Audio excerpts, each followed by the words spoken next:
ክብርት ከንቲባ በእርሶ የአመራርነት ጊዜያቶች በከተማችን ላይ ያሉ የልማት ስራዎች አፍ የሚያስይዙና ይበል የሚያሰኙ ከመሆናቸውም ባሻገር አዲስ አበባን እንደ ስሟ አዲስ ያደረጓት መሆኑን ሳልገልጽ አላልፍም።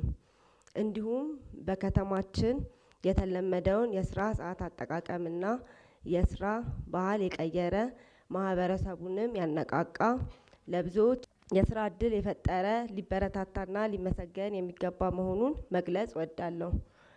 ለዚህም በሰሞኑ በክቡር ጠቅላይ ሚኒስትር የተመረቀው በካሳንቺስ ላይ የተሰራው ትልቅ ስራ በተግባር ሰርቶ የሚያሳይ አመራር እንዳለን የሚያሳይ ትልቅ ስራ ነው። በአንደኛ ዙርም በሁለተኛ ዙርም የኮሪደር ልማት የወንዝ ዳርቻ ልማቶች ለተለወጡ ለውጦችን ህዝብ ያየው ህዝብ የተመለከተው ማህበረሰብ የተደሰተበት ተስፋ የሰነቀበት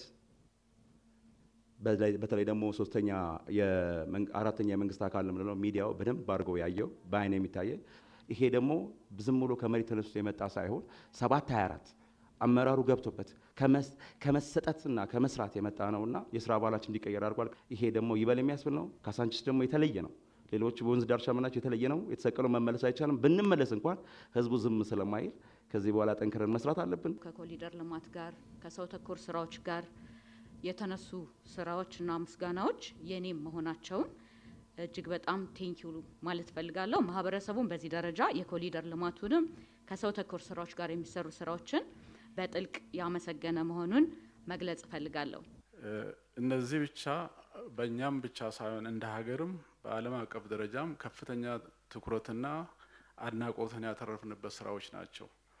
በተጨማሪም ስራ ለመመልከት ከተለያዩ ሀገሮችም የሚመጡ ለምሳሌ ከአፍሪካ ህብረት ባለፈው ወራት የነበሩት እንግዶቻችንም ከፍተኛ አድናቆትና ትምህርት ለመውሰድ ሲረባረቡና ሲጎበኙ የቆዩት በመሆኑ ይህ በጣም የምንኮራበት ከፍተኛ አድናቆትን ያተረፍንበት ስራ ነው።